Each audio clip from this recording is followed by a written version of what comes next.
آپ سب کو ویلکم. میرے ساتھ اس وقت پہلی مرتبہ میرے پروگرام میں شامل ہو رہے ہیں امتیاز الحق صاحب. امتیاز الحق رشیا میں کافی عرصہ رہے, وہاں پر یہ پڑھاتے رہے اور ابھی بھی پاکستان میں یہ رشین لینگویج پڑھا رہے ہیں, جرنلسٹ ہیں اور اس کے علاوہ ٹیچر بھی ہیں. Imtiaz Ul Haq Sahab, thank you so much for joining my show. آپ کا بھی شکریہ جی اپنے ہاں دعوت دینے کا. جی امتیاز صاحب, آپ سے بات سٹارٹ میں کرنا چاہوں گی. ویسے تو بہت ساری آئیڈیالوجیز پہ بھی بات ہو سکتی ہے اور ہم سیاست پہ جو اس وقت دنیا کی حالات ہیں اس پہ بھی بات کر سکتے ہیں. تو چلیں میں سٹارٹ کرتی ہوں, کیونکہ آپ رشیا میں رہے, آپ نے وہاں پر ٹیچ کیا, پھر آپ واپس آ کے بھی یہاں پہ ٹیچ کرتے ہیں. تو میں یہ جاننا چاہوں گی, کچھ تھوڑا سا ذرا یہ بتائیے گا کہ آپ کا وہ ایکسپیرینس کیسا رہا. لیکن اسی کے ساتھ یہ جو رشیا اور یوکرین وار ہے, ہم نے اس کے اوپر بہت بہت ڈیبیٹس کر لی. آپ کے خیال میں یہ کیا ہے, کیسے ہوا, کیوں ہو رہا ہے اور اس کا انجام کیا ہو؟ Sir please over to you. Thank you. دیکھیں, اس میں پہلا تو آپ نے یہ کہا کہ میرا روس میں جو ہے وہ کیسا ایکسپیرینس رہا.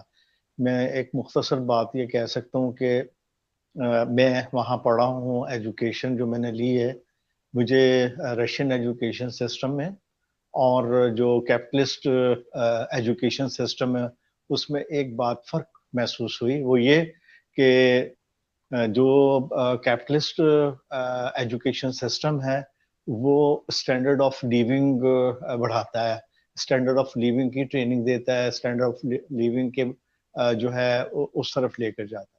آپ پڑھیں, محنت کریں تو آپ کمائیں, آپ اچھا رہیں گے, یہ اسٹینڈرڈ آف لیونگ. رشین جو ایجوکیشن سسٹم ہے وہ اسٹینڈرڈ آف لائف دیتا ہے. وہ اسٹینڈرڈ آف لائف جو ہے اس میں فری ایجوکیشن ہے, تھی, ابھی بھی ہے, فری جو ہیلتھ اور فری شیلٹر. جب یہ چیزیں پرووائڈ کی جاتی ہیں تو پھر آپ انوویٹیو اور آپ بہت زیادہ ایکسپیرینسڈ ہوتے ہیں. آپ کا اسٹینڈرڈ آف لائف جو ہے وہ اور بڑھتا ہے, اور جب یہ اسٹینڈرڈ آف لائف بڑھتا ہے تو وہ ڈیولپمنٹ ہوتی ہے. اس میں آپ دیکھ سکتے ہیں کہ اس اسٹینڈرڈ آف لائف نے روس کو کہاں سے کہاں پہنچایا. تو ایک تو یہ بات ہے.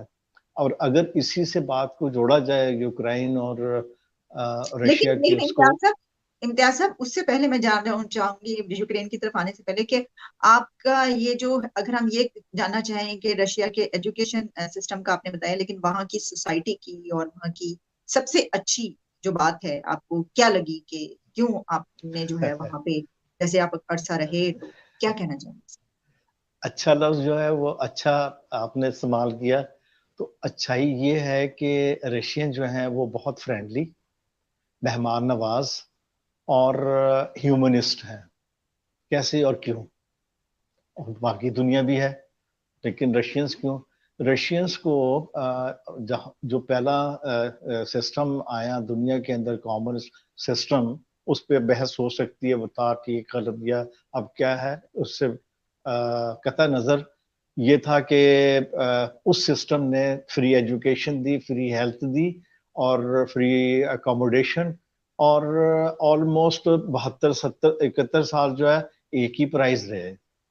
تو اس میں جو اسٹینڈرڈ آف لیونگ میں انسان ریلیکس, پیسفل, کائنڈ, ہمبل اور انوویٹیو, وہ بنا, وہ ہے رشین. تو آپ فرق دیکھ سکتے ہیں کہ رشینز جو ہیں وہ, آپ اگر جائیں رشیا تو وہ آپ کو مسکرا کر ملیں گے, مہمان نواز وہ ہیں, وہ آپ کو کوآپریٹ آپ کے ساتھ کریں گے, اور آپ کو الجھن محسوس نہیں ہوگی ان کے ساتھ گفتگو کرتے ہوئے. کمیونیکیشن آپ کو پرابلم نہیں ہوگا, جو کمیونیکیشن یورپ میں یا امریکہ میں آپ کو کافی محنت کرنی پڑتی ہے کسی بھی انسان سے, وہاں رہنے والے سے کمیونیکیٹ کرنے کی. رشینز کے ساتھ یہ پرابلم آپ بڑے آسانی سے, چاہے عورت ہو یا مرد ہو, وہ آپ کے ساتھ مسکرا کر بات کریں گے.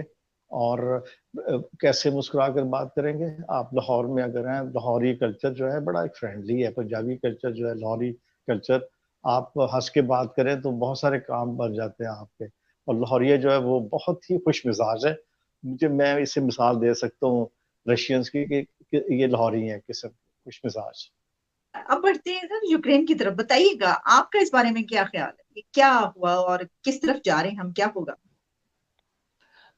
عالیہ دیکھیں، پہلی بات کہ روس جو ہے یہ جس طرح ہڑپا موجوداروں ہے، میسوپوٹیمیا ہے یا ایجپشین سویلائزیشن ہے، تو پہلی جو روسی ریاست ہے وہ کیف میں بنی تھی، اور اس کو کیفس کی روس بھی کہتے ہیں، انگلش میں بھی کیفس روس کہتے ہیں، اور رشین میں کیفس کی روس کہتے ہیں۔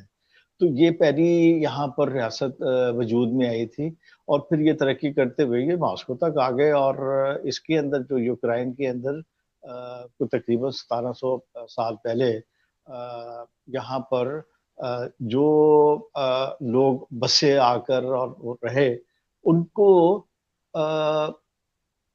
اکٹھا کیا، یہاں مختلف گروپس تھے یوکرائن اور رشیا کے اندر۔ یوکرائن جو پہلی ریاست، تو یوری دولگا روکی اور ایسے لیڈر تھے جنہوں نے یونائٹ بھی کیا یوکرائن میں، اور ایک ریاست کی بنیاد رکھی۔ اور آپ اگر ماسکو جائیں، دولگا روکی کہتے ہیں لمبے ہاتھ والا، یوری نام تھا، اور دولگا کہتے ہیں لمبا، اور روکی کہتے ہیں ہاتھ کو، ہاتھوں والا نا۔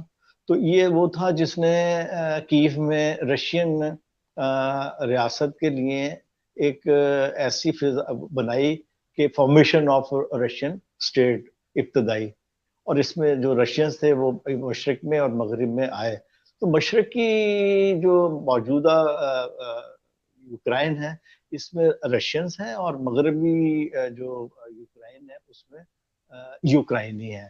یوکرائنی اور رشین زیادہ فرق نہیں ہے زبان کا، جیسے ہم اب اردو میں بات کر لیتے ہیں، سندھی ڈائلیکٹ اردو سندھ میں جا کے تھوڑا بدل جاتی ہے، اور کوئٹہ میں بلوچستان میں بدل جاتی ہے، یا تھوڑی سی جو ہے کے پی کے میں زبان جو ہے وہ فرق کے ساتھ آپ، اور پھر اس طرح باقی اس سے نیچے آ جائے زبانوں میں تو ہمیں دیکھتے ہیں سرائکی یا اس طرح جو ہے دوسری لینگویج، تو روسی اور یوکرائنی زیادہ فرق نہیں رہن سہن میں بھی۔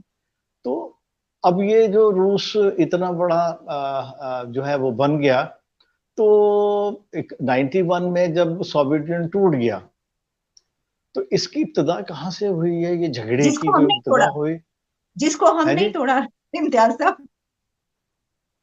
جی جی جی، اس میں جو ہے بات یہ ہے کہ ہم جس شاخ پہ بیٹھے تھے اسی کو کاٹ رہے تھے۔ کوئی اس میں جو نا سامراج یا امریکہ یا یورپ کا کوئی قصور نہیں ہے سوویت یونین توڑنے میں، کمیونسٹوں کی اپنی ہی غلطیاں ہیں، اور وہ ٹھیک بھی کر رہے ہیں۔ بڑوں نے کہا ہے کہ جو زمانے سے نہیں سیکھتا زمانہ اس سے سکھا دیتا ہے۔ تو کچھ چیزیں مسنگ فیکٹر تھے کمیونسٹ ریاست کو بنانے کے لیے، وہ فیکٹرز جو مس ہوئے تو اس کے نتیجے میں جو ہے یہ روس ٹوٹا۔ لیکن 1991 میں جب 15 ریاستوں والا یہ جو سوویت یونین تھا 15 ملکوں میں جب بدل گیا، تو 15 ملکوں میں ویزا بھی اور کسٹم اور وہ سارا کچھ اور سرحدیں بن گئی۔ لیکن انہوں نے کہا ہم چونکہ ہزاروں سال سے ایک ہی طرح سے رہ رہے تھے اس خطے کے اندر، تو ہم CIS Commonwealth independent state بنا لیتے ہیں، ایک فیڈریشن ڈھیلی ڈھالی فیڈریشن بنا لیتے ہیں جس میں آپ کو اب سب کچھ وہ ہو، اور ہم آپس میں ایک دوسرے کا دفاع بھی اور خارجہ معاملات کے اندر ایک دوسرے کی مدد اور ایک دوسرے کے ساتھ پرابلمس کو شیئر کر کے ہم ڈپینڈنٹ نہ ہو یورپ یا امریکہ کی طرح، ہم انٹر ڈپینڈنٹ، ہم ایک دوسرے کی ضرورتیں بھی پوری کریں اس کو۔ اور ہم نے دیکھا کہ CIS Commonwealth Independent States بنی، یوکرائن اس سے باہر ہو، اور یوکرائن نے کہا کہ ہم آپ کے ساتھ شامل نہیں ہوتے، اور ایسٹونیا لتویا لاتویا نے بھی کہا، اور یہ 11 اسٹیٹ جو تھی انہوں نے کہا ہم اکٹھے دوبارہ سے سوویت یونین میں بننا چاہتے ہیں، ملنا چاہتے ہیں، فیڈریشن بناتے ہیں ہم اس کی، اور فیڈریشن کے اندر دفاع، امور خارجہ اور کرنسی جو ہے وہ جو کمیونیکیشن ہے وہ سینٹر لے لے ماسکو اور باقی۔ لیکن یہ اتنی تیزی سے ریپڈلی یہ ٹوٹ پھوٹ ہوئی کہ اس کی فارمیشن ابھی تک چل رہی ہے، اور رشیا اور اس کی جو ٹوٹی ہوئی ریاستیں وہ ٹرانزیکشنری پیریڈ سے گزر رہی ہیں، جس میں بھی فارمیشن آف جو ہے ایک ایسا سسٹم جو کیپٹلسٹ بھی کی خوبیاں بھی رکھتا ہو، جو پازیٹیو اور سوشلزم کی جو کچھ حاصلات ہیں اس کی بھی کچھ چیزیں جو ہے وہ مکس، تو یہ کوئی مکسڈ اکانومی کی طرف بڑھ رہے ہیں ابھی تک جو ہے وہ ان کے ساتھ یہ ہینڈل نہیں کر پا رہے ہیں موجودہ رشینز جو ہیں اس کو. اسی دوران میں ہوا کیا؟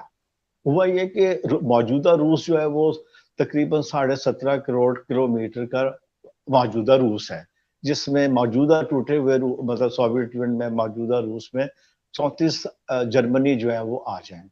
اتنا بڑا یہ خطہ ہے. اس میں گیس ہے، اس میں جو ہے آئل ہے، اس میں زراعت کی جو ہے اور بہت ساری معدنیات ہے. قدرتی وسائل سے جو ہے رشیا وہ بیٹ کرتا ہے پوری دنیا کو. اور یوکرائن اور رشیا جو ہے وہ فوڈ باسکٹ کہلاتے ہیں دنیا کے لیے. گندم اور بینز وغیرہ اور دوسری چیزیں جو ہے سپلائی کرتے ہیں، گیس وغیرہ اور یہ سارا کچھ.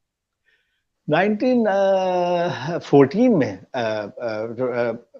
میں ہوا یہ کہ یورپ کو اندازہ یہ ہوا کہ رشین سے جو ہے رشیا ہینڈل نہیں ہو پا رہا ہے، کرائسس آ چکا ہوا ہے، یہ ٹوٹ چکے ہوئے ہیں. لہٰذا انہوں نے یہ اندازہ کیا کہ جو روس ہے اس سے چھٹکارا کیسے لیں.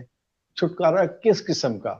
کہ ایک پاور تو ہے روس، اور روس کے پاس جو گیس ہے اور جو آئل ہے اور جو نیچرل ریسورسز ہیں، اور یہ اتنا بڑا ملک ہے، اس کو چھوٹا کیا جائے اور اس کے ریسورسز کو جو ہے استعمال کیا جائے. یہاں پر انہوں نے کوشش یہ کی کہ چیچنیا میں، داغستان میں، انگوشتیا میں اور خود کرائمیا جو روس کا حصہ تھا، بعد میں بات کریں گے کرائمیا کیسے کیوں روس کا حصہ تھا واپس روس کو مل گیا.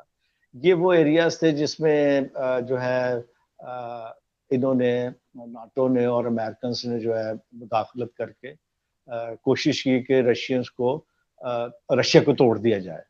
لیکن رشیا جو ہے وہ 1917 کے انقلاب سے لے کے 1991 تک جس قسم کی بھی فری ایجوکیشن، فری ہیلتھ اور فری اکوموڈیشن اور بہت سستی چیزیں ایک ہی ریٹ کی، 70 سال ایک ہی ریٹ میں، تو وہ اتنا مضبوط تھا کہ امریکنز کو، ناٹو کو یا یورپین یونین کو، انہوں نے چیچنیا میں کوشش کی اس کو توڑنے کی، یا تتارستان میں جو ہے گشتیا اور داغستان میں، لیکن وہ کامیاب نہیں ہوئے. اور روس کا مسئلہ یہ تھا کہ یہ بڑی ریاست جو ہے اس کو بچانا بھی ہے اور اس کو جو ہے قائم بھی رکھنا ہے. لہٰذا رشینز نے زیادہ اسلحے پر اور اپنے دفاع کے لیے جو ہے ایسی انوویشنز کی ہیں کہ اس بڑی ریاست پہ سب کی نظریں ہیں، اور یہ تاریخی طور پر یہاں حملے ہوتے رہے ہیں. سویڈش آتے رہے ہیں جاگیردار، اور اسکینڈینیوین جو ہیں بڑے نواب اور بڑے جو جنگجو وہ تھے وہ آتے رہے. پھر جرمنی، پھر اس کے بعد جو ہے اس سے پہلے نیپولین، اور پھر جرمنی ماسکو تک آ گئے تھے. تو رشینز کو یہ بڑی اچھی طرح معلوم ہے کہ یہ جو ہے ایک ایسی ریاست، وہ ریاست جو ہے اس کے سارے دشمن ہیں. کس ریاست کے؟ جہاں فری ایجوکیشن، فری ہیلتھ اور فری اکوموڈیشن. یہ کہیں ایسا نہ ہو کہ یہ باقی کیپٹلسٹ ورلڈ کے اندر یہ سسٹم آ جائے تو پھر ان کے لیے پرابلم کھڑے ہو جائیں گے. ہم دیکھیں، ہمیں پڑھایا، میں وہاں پر 15 سال رہا ہوں، تو 10 سال میرے جو ہے ایجوکیشن، فری ایجوکیشن کے، مجھے فری جو ہے وہ ہاسٹل اور ایجوکیشن ختم کرنے کے بعد مجھے جاب دی وہاں پر. اور رشین ایجوکیشن سسٹم کا جو ہے اس میں یہ بھی ہے کہ جب آپ تعلیم ختم کرتے ہیں آپ کو اس ڈسپلن میں جاب آفر کی جاتی ہے. مجھے جاب آفر کی ریڈیو ماسکو میں، مجھے ریڈیو ماسکو میں جاب میں چلا گیا، انہوں نے مجھے کر دیا. اگر میں 20 سال رہتا وہ گھر میرا اپنا ہو جانا تھا. تو یہ جو سسٹم ہے یہ خطرناک ہے، اور اسی وجہ سے اسکینڈینیوین کنٹریز کے اندر اور یورپ میں جو ہے بہت ساری سہولتیں دینی پڑی کیپٹلسٹ کنٹریز یا ان کی حکومتوں کو، ان کی ریاستوں کو. پر ان کو یہ رہا کہ اس روس کو جو ہے وہ چھوٹا کیا جائے. لہذا 14 کے اندر ناٹو نے جو ہے اس اپنے امریکنز نے یہاں ماہرین بھیجے، اور یہاں ماہرین بھیجنے کے بعد جو ہے انہوں نے یہاں روسی جو صدر تھا،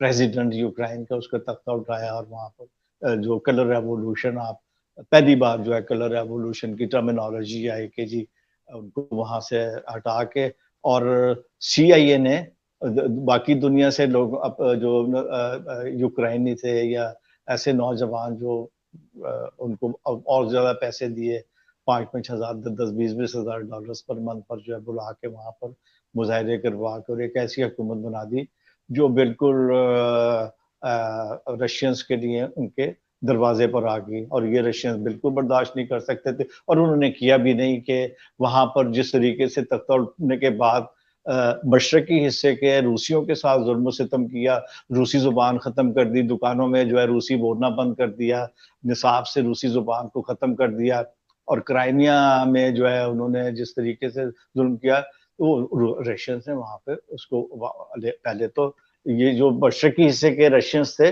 یہ کرائمیا اور یہ پناہ گزین بننا شروع ہو گئے، کیونکہ کیف میں اور مشرقی حصے کے اندر جو ہے مغربی حصے والے یوکرائنیوں نے سی آئی اے کی مدد سے جو تختہ اٹھا کر ان لوگوں کو تنگ کرنا شروع کر دیا تھا رشینز کو، اور نسل پرستی تھی، دکانوں میں سودا نہیں دیا جاتا تھا جو رشین میں بات کرتا تھا، اور جیسے میں نے آپ کو بتایا کہ ان کی تعلیم نصابی کتابوں میں سے رشین ختم کر دی، تو رشینز کے لیے یہ ناقابل برداشت تھا۔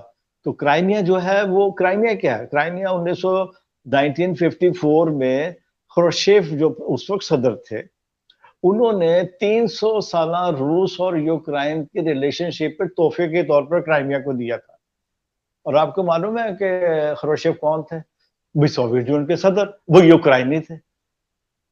تو وہ جو ہے انہوں نے پوٹین میں جو ہے وہاں پر جھگڑا ہوا اور رشینز نے کہا ہم یوکرائن کے ساتھ نہیں جائیں گے، اور انہوں نے وہاں پر کرائمیا کو آزاد کرا لیا ریفرنڈم کروا کر، کوئی قبضہ نہیں کیا، پہلی بات۔ دوسری بات یہ کہ رشینز کو، مشرقی حصے کے رشینز کو نہ صرف بچانا تھا بلکہ وہاں جو سی آئی اے کی اور ناٹو کی اور یورپین مداخلت اتنی بڑھ گئی کہ رشینز کے لیے یہ پھر مناسب نہیں تھا، ناقابل برداشت تھا کہ یہ لوگ آ کر اب رشیا کو چھوٹا کریں۔ تو رشینز نے جو ہے جب کرائمیا میں ریفرنڈم ہوا اور مشرقی حصے میں ڈون باس میں اور دوسرے علاقوں میں رشینز نے بغاوت کی، تو ایک معاہدہ ہوا بالو رشیا میں 14 کے اندر کہ یہاں پر جو مسئلے مسائل ہیں وہ بات چیت کے ذریعے حل کیے جائیں گے، اور اس میں جو ہے یورپین یونین کے نمائندے بھی شریک ہوئے تھے اس بالا رشیا کے معاہدے کے اندر، لیکن یہ معاہدہ جو ہے انہوں نے زیادہ چلنے نہیں دیا، ناٹو نے بھی اور یورپین یونین نے بھی، اور وہاں پر جو ہے خفیہ جو تھے اڈے بنائے ناٹو کے بھی، اور یورپین یونین نے اپنے لوگوں کو وہاں داخل کر دیا، اور پہلے سے میں نے آپ کو بتایا کہ یہ جھگڑا چل ہی رہا تھا کرائمیا میں جو ہے آزادی کے بعد، ڈون باس میں اور دوسرے مشرقی علاقوں کے اندر۔ تو یہ اس کا مقصد یہ تھا کہ ایک تو روس کو چھوٹا کیا جائے، دوسرا میرا کہنا ہے، ممکن ہے آپ مجھ سے اتفاق نہ کریں یا آپ کے جو دیکھنے والے ہیں وہ اس بات سے اتفاق نہ کریں کہ یوکرائن کی جنگ جو ہے وہ جنگ نہیں ہے، رشینز نے کہا یہ آپریشن ہے۔ جنگ وہ ہوتی ہے جہاں پر قبضہ کیا جاتا ہے اور اپنی حکومت بنائی جاتی ہے، لیکن رشیا جو ہے وہ قبضہ کرنے کی پالیسی نہیں ہے یوکرائن کے اندر، وہ آپریشن کر رہا ہے۔ آپریشن ہوتا ہے بھئی جو چیز خراب ہے اس کو ٹھیک کر دیں، اور وہ ٹھیک کرنے کے بعد اس کو جو ہے آپ بس کر دیں، ٹھیک کر دیں۔ یہ آپریشن ہے، یہ آپریشن ہوا کہ یہاں سے ناٹو کو نکالنا ہے، یہاں سے سی آئی اے کو نکالنا ہے، یہاں سے ان امریکنز کو، ان نسل پرست لوگوں کو نکالنا ہے جو مشرقی روس کے لوگوں کو بھی ظلم کر رہے ہیں، اور ایک ایسا ایندھن، ایسا فیول بن رہے ہیں روس کے لیے جو ناقابل قبول ہے۔ روس تو اپنے ہی علاقے میں اپنی ہی لڑائی لڑ رہا ہے، جہاں سے ریاست جو بنی تھی کیو روس، جو انگلش میں کیو روس ہے، تو رشین تو اپنے ہی علاقے میں، اور کوئی مقصد وہاں قبضہ کرنا نہیں ہے، یہاں سے اچھا ٹھیک یہ ہے، اب اڈوں کو ہم ختم نے، کرنا ہے۔ جی جی سر، ہم نے یہاں تک بات کی، تو اب اس سے اگر ہم آگے تھوڑا چلیں، جس طرح آپ نے یہ فرمایا کہ جیسے آپ نے فرمایا کہ ان کا جو ہے یہ کوئی جنگ تھوڑی، یہ تو قبضہ کرنا نہیں ہے، وہاں پہ جو جو چاہتے ہیں اپنے، اس میں لوگ تو مر رہے ہیں، ہزاروں لاکھوں لوگ بھی مر رہے ہیں۔ تو جس ایک ایسا ڈسپیوٹ یا کانفلکٹ جس میں لوگ بھی مر رہے ہوں اور بہت بڑی تعداد میں اسلحہ بھی استعمال ہو رہا ہو، تو اس کو جنگ ہی کہا جائے گا؟ میں تو، آپ نے کہا ڈس ایگری کر سکتی ہوں، تو میں صرف اس پوائنٹ سے ڈس ایگری کر رہی ہوں کہ ہے تو جنگ ہی، آپ اس کو چاہے کوئی بھی نام دے دیں، جو کچھ اس میں ہو رہا ہے وہ سب کچھ جنگ میں ہوا کرتا ہے جو وہاں پہ ہو رہا ہے۔ لیکن دیکھیے آپ الفاظ، اس کا ایک جی تو یہ پلیز کہ پلیز پلیز. جی آپ پھر اس کے ساتھ جواب دے دیجیے گا. ایک تو یہ کہ آپ اس کا اینڈ کیا ہوتا ہوا دیکھ رہے ہیں، اور پھر یہ کہ اگر ایسا ہے تو کیا وہ جو ایک بات کہی جاتی ہے کہ جو یعنی جنگ جو ہے ہم اس کے ساتھ کھڑے ہوں، اور جو جس کو دبایا جا رہا ہے اس کے ساتھ ہم نہ کھڑے ہیں. یہ بھی ایک، یہ اینڈ میں آپ اس پہ فرما دیجیے گا اس آئیڈیالوجی پہ. لیکن پہلے یہ آپ پلیز جو بھی کہنا چاہیں. بات یہ ہے کہ میں نے جس طرح آپ کو بتایا، میں کوئی رشین ایجنٹ یا KGB کا ایجنٹ نہیں ہوں، نہیں نہیں نہیں، وہ لیکن تو رشینز نے آپریشن کا لفظ اسی لیے استعمال کیا کہ جو وہاں پر ان کے انٹرسٹ کے اگینسٹ، ان کا انٹرسٹ کیا ہے وہاں کی رشین آبادی اور اپنے ہی حصے کے اندر ایسی چیزوں کو ختم کرنا ہے جو ان کے لیے پرابلمٹک بن گئے ہیں. اور معاہدہ ہوا 2014 کے اندر جو ہے معاہدہ ہوا تھا کہ یہاں پر اس کو پیسفل رکھیں گے، یوکرائن اپنی سرزمین ہے وہ رکھیں، صرف یہ ہے کہ یہاں سے ایسے لوگوں یورپین یونین کا ممبر نہ بنے یوکرائن. تو روس جو ہے اس بات کی ضمانت دیتا ہے. تو اس حد تک کہ جیسے افغانستان میں جنگ ہوئی کہ وہاں اپنا سسٹم بنا نہیں سکے، توڑ دیا. جو نہیں، لیکن وہاں وہ پہ تو جنگ انہوں ہے. نے افغانستان میں تو انہوں نے کوئی وہ تو چلے گئے، افغانستان میں تو اب اچھا، طالبان ہی ہے. تو کسی وقت جو ہے وہ یوکرائن سے بھی جانا پڑے گا، اور یہ مانیں گے کہ ہم جو ہیں جس طرح افغانستان میں انہوں نے کہا ہم غلط آئے، جس طرح انہوں نے کہا ہم عراق میں غلط آئے، جس طرح انہوں نے اب یہ تسلیم کریں گے ابھی تھوڑی دیر کچھ عرصے کے بعد کہ شام میں بھی انہوں نے غلط طریقے سے، اور ابھی وہ آہستہ آہستہ یہ تسلیم کریں گے. تاریخ بتائے گی کہ فلسطین کے معاملے میں اسرائیل کو انہوں نے جس طریقے سے یہ کیا، یہ انسانیت جی کو جی جو ہے انہوں نے تقسیم کیا. جی جی، تو مجھے یہ بتائیے کہ یہ جو اب اینڈ کیا دیکھ رہے ہیں آپ اس کا، یعنی آپ. اچھا، جی پہلی بات یہ ہے کہ یہ جنگ جو ہے اس کو جنگ بنایا جا رہا ہے. جنگ یہ بنایا جا رہا ہے کہ اس کو لمبا کیا جائے. لمبا کرنے کا فائدہ کیا ہوگا امریکہ کو؟ پہلے ہے کہ اپنی ٹیکنالوجی کو وہ انٹروڈیوس کروا رہا ہے یوکرائن کے اندر، اینٹی رشین ویپنز جو ہیں، جو اس کے اسٹریٹجک ویپنز ہیں، اس کا مقابلہ کیا ہے. تو انہوں نے بہت سارا اچھا سوفسٹیکیٹڈ اسلحہ اپنی مارکیٹ بنائی ہے یورپ کے لیے، پہلی بات. دوسری بات یہ ہے کہ رشیا کی انرجی کو جو ہے وہ سستی ایسٹ یورپ کو اور یورپین کنٹریز کو نہ دینے دی جائے، لہذا اس کی انرجی کے سپلائی کو ختم کرو. نمبر 4 یہ ہے کہ روس کا خوف دلا کر یورپین یونین کے جو چھوٹے ممالک ہیں ان کو اپنے کنٹرول میں رکھو، اور وہ ان سے اپنی جو ہے وہ بات منواؤ اور ان کو اپنا اسلحہ بھی بیچو. اور یہ بھی تاثر دو کہ یہ تو جنگ جیت رہے ہیں ہم. جنگ جیتنے کا مطلب یہ ہے کہ انٹیکٹ رکھنا ہے یورپین یونین کو، کیونکہ اس میں سلپ ہو رہا ہے جرمنی، جس کو سستی گیس مل رہی تھی نورڈ سٹریم کے ساتھ پائپ لائن میں، اور بڑا جشن تھا جرمنی میں کہ سستی گیس آئے گی تو وہاں کے جو جرمن عوام ہیں ان کا بوجھ، ان کے اخراجات کم ہو جائیں گے، کیونکہ بچت ہوگی. لیکن امریکن کو یہ بات پسند نہیں تھی، اور یہی اور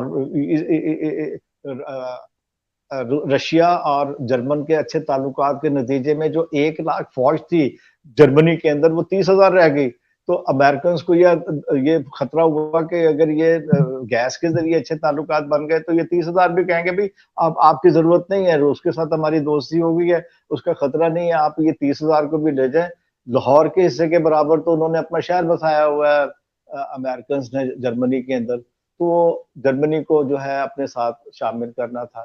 اسی طرح یورپ کو جو ہے وہ ایک خوف زدہ کر کے اپنے ساتھ انٹیکٹ رکھنا ہے اور اس کو روس کی طرف نہیں جانے دینا ہے.